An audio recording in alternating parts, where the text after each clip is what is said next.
Cette semaine à Hockey le Magazine, vous retrouverez nos collaborateurs habituels du Collègue Édition, de Trio Hockey et de Perfo Élite. Mais on vous présente également un entretien avec Mme Catherine Laroche. Pour une deuxième fois cette saison, on la retrouve, elle qui est fondatrice de l'entreprise Ego sans Ego, qui travaille en développement personnel chez les jeunes athlètes. Mesdames et messieurs, bienvenue à Hockey le Magazine.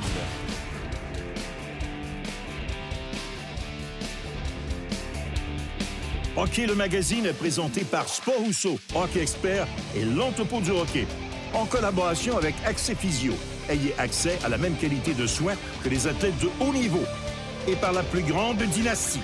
En vente partout, dès maintenant.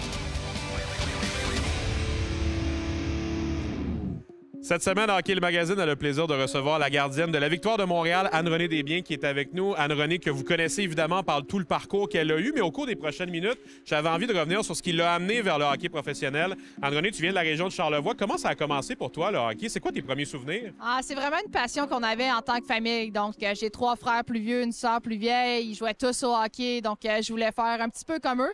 Puis mon père, il voulait se débarrasser de nous aussi. Fait qu'il nous envoyait tout à la patinoire extérieure, aller jouer, prendre de l'air, que ce soit un petit peu plus tranquille à la maison. Est-ce que le rôle de la petite sœur, ça doit être gardienne de but ou ça a commencé en avant? Comment ça a commencé le côté gardien de but? Avec les frères, la sœur gardienne de but parce qu'il y avait personne d'autre qui voulait l'être. Fait que j'avais pas grand-chose à dire. C'était plus, t'es la plus jeune, t'as rien à dire, on te met dans le filet puis tu survis.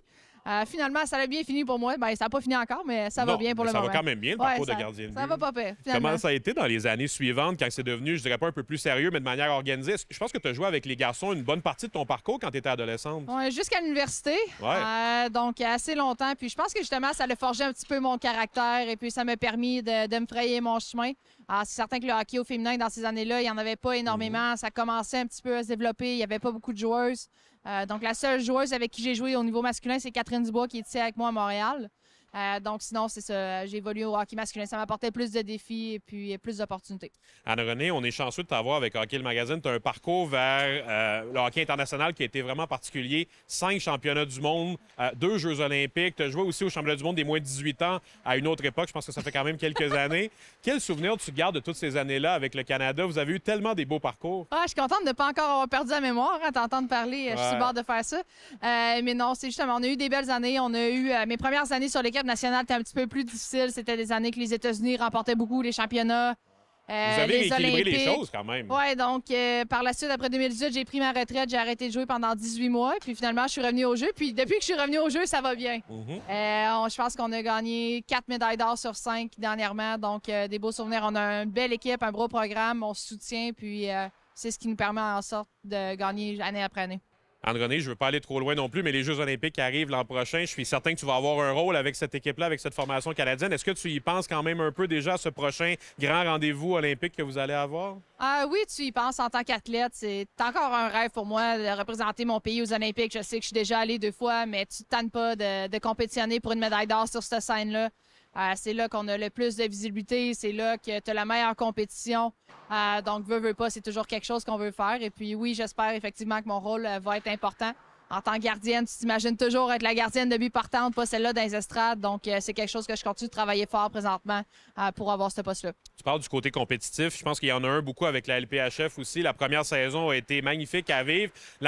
Depuis le début de cette saison, on n'arrête pas d'entendre les joueurs se dire que le niveau a même monté encore plus avec les Européennes, les universitaires qui sont arrivés. Comment tu as vécu le premier entre-saison? Parce que je ne sais pas si je me trompe, mais c'est une des années où tu as joué le plus de hockey l'an dernier depuis plusieurs années. En tout cas, comment tu as vécu le premier entre-saison? Depuis l'université. C'est aussi l'entre-saison la plus longue probablement de ma carrière, dans le sens qu'on a fini au mois de mai, on a seulement recommencé au mois de premier mois de décembre, puis entraînement au mois de novembre. Donc, essayer de trouver un beat, le planifier, quand est-ce que je vais recommencer à patiner, quand est-ce que je vais m'entraîner, le temps de récupérer. Ça a été quand même quelque chose que ça va me prendre un petit peu encore de temps avant de peaufiner tout ça. Mais c'est vraiment le fun, justement, de savoir qu'on avait une date pour commencer le début de saison, qu'on allait avoir une équipe, qu'on allait avoir une ligue professionnelle.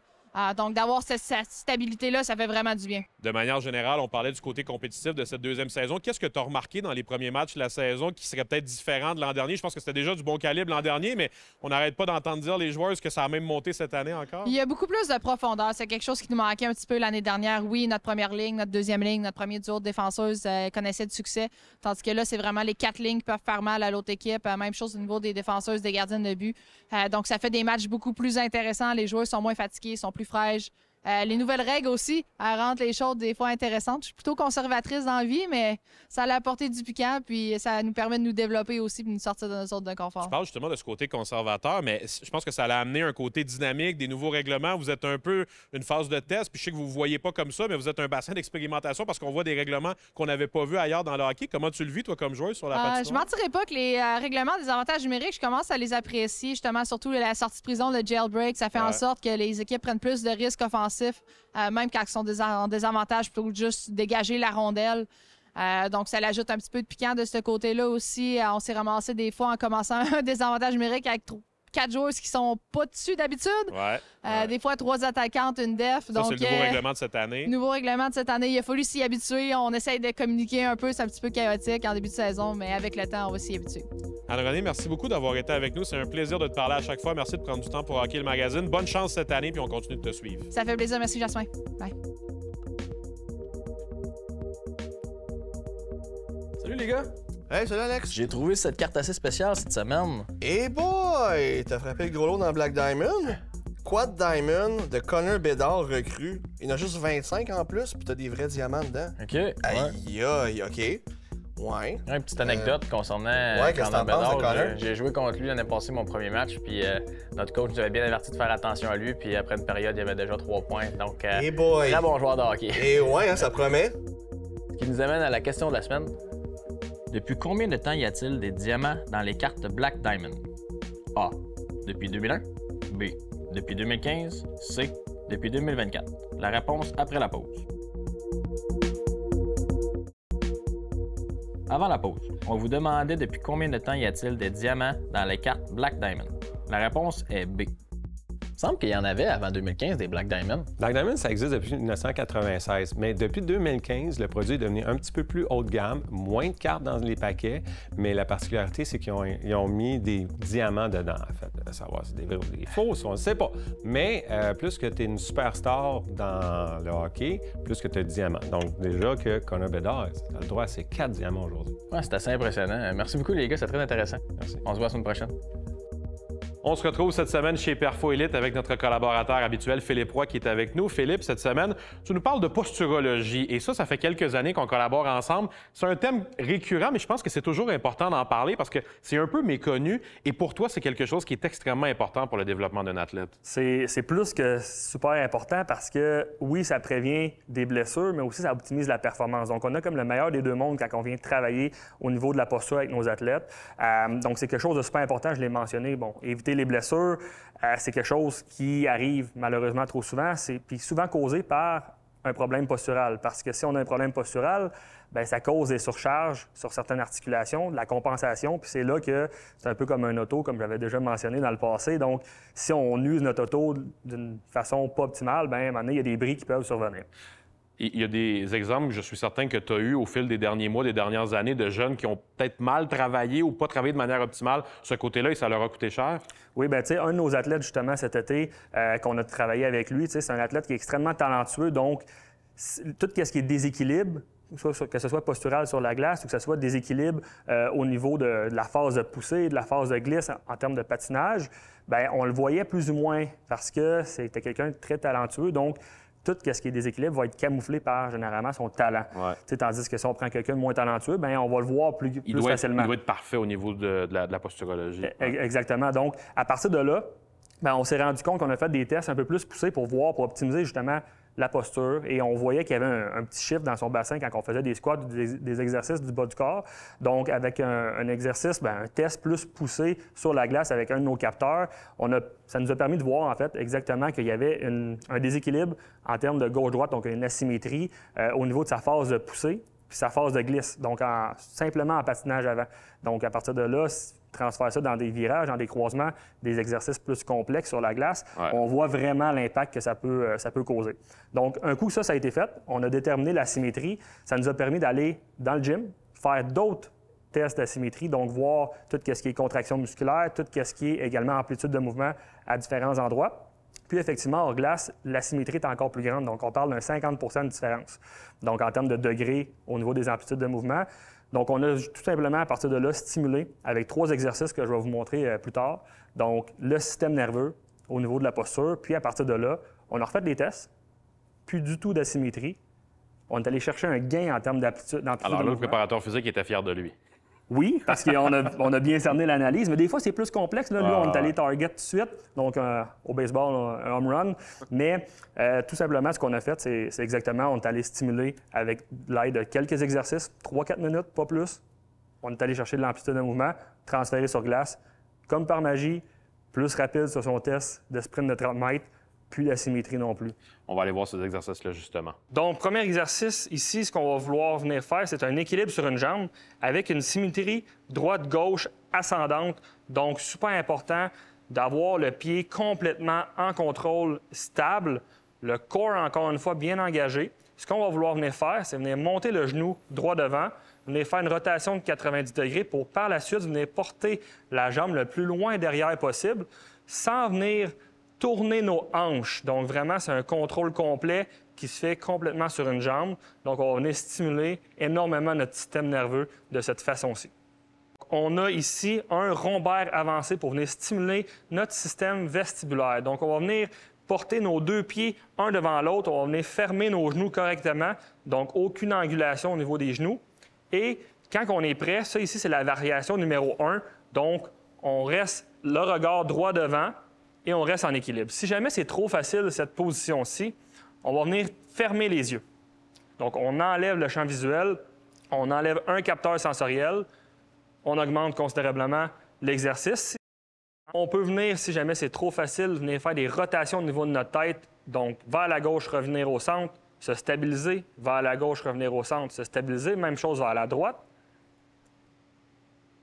Donc, on vient de montrer 3 variations possibles donc pour augmenter la difficulté de notre exercice au niveau de notre système vestibulaire.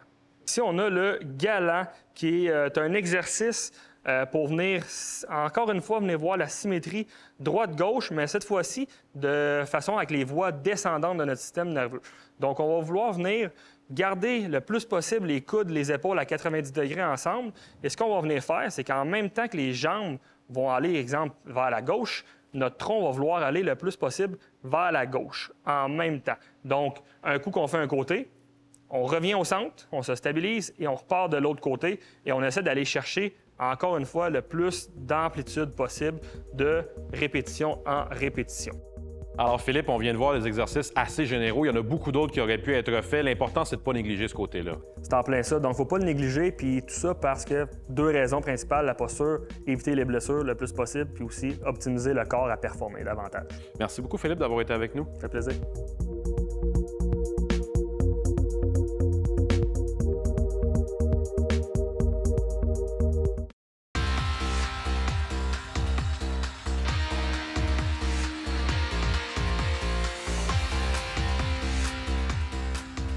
Cette chronique équipement est une présentation de Sport Rousseau, Hockey Expert et l'entrepôt du hockey.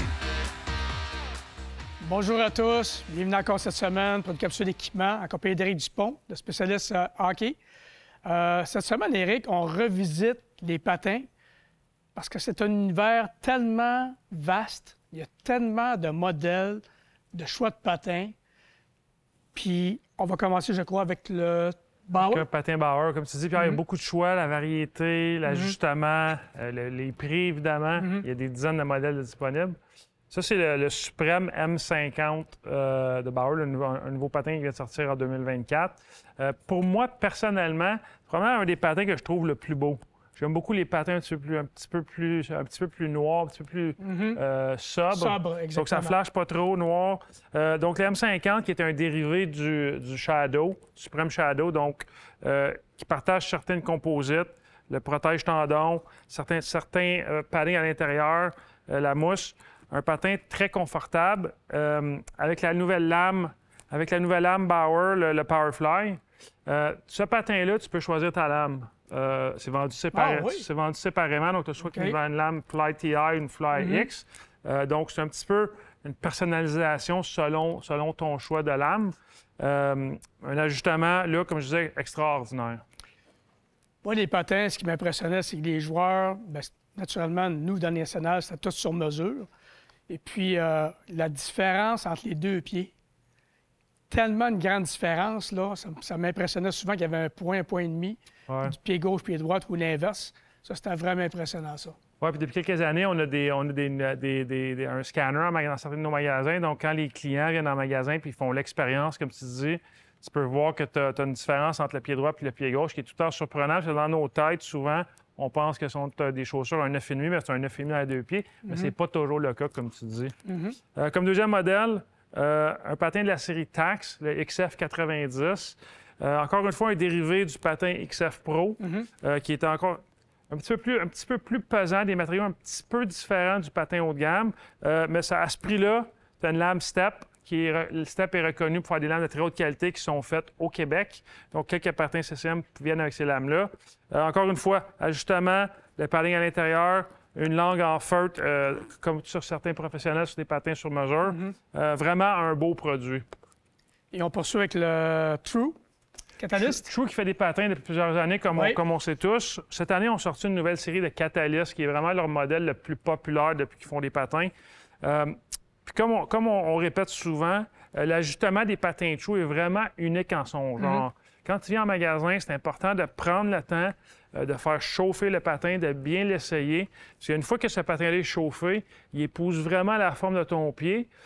Puis pour avoir des poussées d'accélération extraordinaires dans certains cas, ça devient vraiment un prolongement de ta jambe, tellement qui est ajusté à ton pied. C'est vraiment un produit qui doit être découvert. Effectivement. Puis moi, j'ai toujours trouvé que ceux qui aiment les patins True les aiment vraiment. Oui, exact, tout à fait. T'aimes ou t'aimes pas. C'est comme un band de musique ou je sais pas trop, là, mais t'aimes ou t'aimes pas. Puis ceux qui aiment les True, ils les aiment vraiment. C'est exactement ça. Habituellement, les clients qui patinent avec des patins True, ils restent avec des patins True pendant plusieurs années. Puis avec ça, va le confort naturellement. Fait que je crois que tu as des semelles. Il y a tout le temps des options. Souvent, entre autres, la semelle Superfit. Quand on fait un essai d'un patin, souvent, on suggère aux clients d'essayer la Superfit. Ça fait vraiment une différence point de vue confort et performance, évidemment. Oui, effectivement. Alors, Éric, merci beaucoup. C'est trop de capsules. On se revoit la semaine prochaine. Soyez des nôtres. Merci. Passez du bon temps à l'extérieur. Jouez au hockey. Amusez-vous. On se voit la semaine prochaine.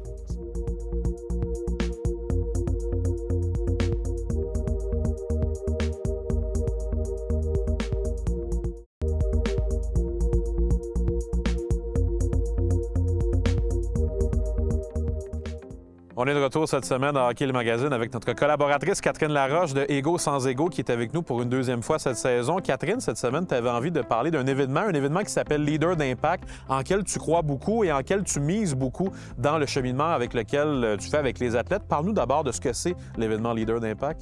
Dans le fond, c'est un événement qui combine un atelier, donc moi qui donne l'atelier, et un facilitateur de breathwork, donc qui va aider à la respiration consciente. C'est vraiment quelque chose qui physiquement vient activer des émotions qui sont stagnées dans le corps. Donc, le fait de moi donner un atelier en premier, ça vient activer la conscience. C'est ma job à moi de venir vraiment semer des graines dans le fond dans la conscience. Puis après ça, la personne peut trouver une intention puis aller la libérer plus physiquement là, avec la méthode du breathwork. Et concrètement, dans quel environnement vous faites cet événement-là? Est-ce que ça se passe dans un vestiaire de hockey comme les gars sont habitués de le faire? Avoir ton sourire, j'ai l'impression que la réponse est non. Dans quel contexte faites-vous ce genre d'événement-là? Bien, on a quand même gardé le même concept où est-ce qu'on fait ça dans un club de boxe sur un ring. D'accord. On a gardé le concept de avec garder... Avec 2 joueurs? Avec tous les joueurs de l'équipe? Avec tout... Bien, en fait, ça, c'est plus un événement où est-ce que c'est des garçons individuellement qui viennent. D'accord. Il y a plusieurs types d'athlètes. Il peut y avoir autant des joueurs de hockey qu'il peut y avoir des gars qui s'entraînent à la boxe. Donc, c'est pas nécessairement toute une équipe qui vient en même temps. Ça va être vraiment sur une manière plus individuelle. Exactement. Mais pour l'équipe, ça peut être tellement puissant, justement, de créer... Parce que nous, on le voit, les gars, puis il y en a là, des gars qui rentrent dans notre événement, ils savent pas pantoute ce qu'ils viennent faire là. Ils arrivent avec le gros point d'interrogation à se dire « Qu'est-ce que je fais ici? » As-tu l'impression de devoir les convaincre un peu du bien fondé de ce que tu fais? Comment ça se passe? Non, c'est ça. C'est comme un appel. Ils ont eu l'appel, puis ils nous le disent. On est ici, on sait pas pantoute ce qu'on fait ici. Puis à la fin, ils comprennent. Parce que quand ils sortent de là, premièrement, le brotherhood qui se fait, les gars ensemble qui ont pu être dans un espace à libérer leurs émotions, à parler en conscience de ce qui se passe à travers leur quotidien, ça crée vraiment quelque chose de puissant. Donc, si on peut le voir à travers des individus qui sont juste arrivés d'un peu partout dans une équipe, c'est encore plus puissant qu'est-ce qui peut se créer là-dedans. Bon, moi, je doute absolument pas de la puissance de tout ça. J'aimerais juste qu'on revienne sur le côté ring de boxe, parce que cela m'a accroché l'oreille un peu. Pourquoi vous faites ça dans un ring de boxe? C'est quoi la plus-value versus de le faire dans les estrades de la Place Belle ou de le faire dans un vestiaire de hockey? Qu'est-ce que vous aimez d'un ring de boxe? Et moi, j'aime l'espace sécuritaire. Okay. Donc, tu sais, on fait appel à des endroits où ce que les gars vont normalement pratiquer leur sport, puis c'est l'endroit qui sont normalement leur safe space à eux. Donc, nous, on peut comme pas changer ça. On veut, nous, se déplacer dans leur espace pour que ça puisse être encore plus... familier, peut-être? Oui, exactement, pour eux, puis que ça soit bien. Donc, c'est vraiment ça, le concept. Donc, on aime ça. T'sais, autant que moi, quand j'ai commencé mes ateliers dans un locker room qui n'est pas la norme, t'sais, normalement, c'est plus dans des classes et tout ça, bien, c'est ça. C'est comme mon petit côté à moi, là, de... hors norme d'aller là. Puis je me fais un peu la voix peut-être des amateurs qui nous regardent présentement puis qui se posent les questions pour comprendre tout ça. Est-ce que ça se déroule sur une journée, sur plusieurs jours, sur plusieurs séances? C'est quoi exactement le déroulement de tout ça pour mesurer le succès peut-être de l'événement? L'événement dure à peu près entre 4 et 5 heures. D'accord. Donc, c'est à peu près 1h30 d'atelier. Puis, on est vraiment comme les gars, autant, oui, je donne de l'éducation sur certaines choses, mais les gars, ils ont aussi l'espace de faire « Aïe, toi aussi, tu vis ça ». Donc, c'est vraiment comme un cercle aussi où c'est ça, c'est sécuritaire de pouvoir déposer qu'est-ce qui se passe.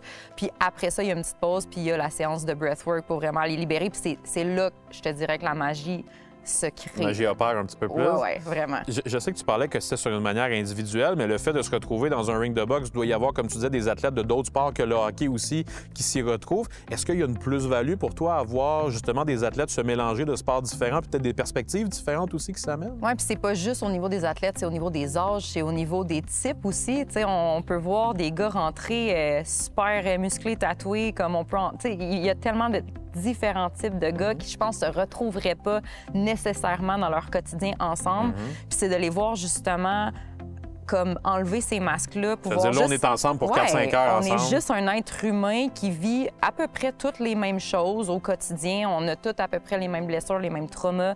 Même si c'est pas dans les mêmes degrés, bien, on peut se comprendre à travers ça. Fait que c'est vraiment, c'est ça, c'est Égaux sans égaux, c'est vraiment de créer des espaces sécuritaires pour que les hommes puissent se déposer là, puis être en mesure de pouvoir juste relâcher qu'est-ce qui est du quotidien ou ce que, malheureusement, des fois, c'est trop difficile à faire. Là. Catherine, merci pour l'enseignement de ce qu'est un événement leader d'impact. Je t'avoue que j'en avais pas la connaissance il y a 4 minutes. Merci de nous l'avoir expliqué aujourd'hui. Ça me fait plaisir. Merci à toi. C'est tout pour Hockey le Magazine cette semaine. La semaine prochaine, vous retrouverez nos collaborateurs habituels, d'abord les gens de chez Colec Édition avec Alex Barré-Boulay en tête de liste. On aura également un entretien avec Pierre Gervais et Éric Dupont du trio Hockey. Et on présentera notre 3e entretien de la saison avec M. Sylvain Guimont, docteur en psychologie du sport. À la semaine prochaine et merci d'avoir été avec nous. Hockey le Magazine est présenté par Sport Rousseau, Hockey Expert et l'entrepôt du hockey. En collaboration avec Accès Physio. Ayez accès à la même qualité de soins que les athlètes de haut niveau. Et par la plus grande dynastie. En vente partout, dès maintenant.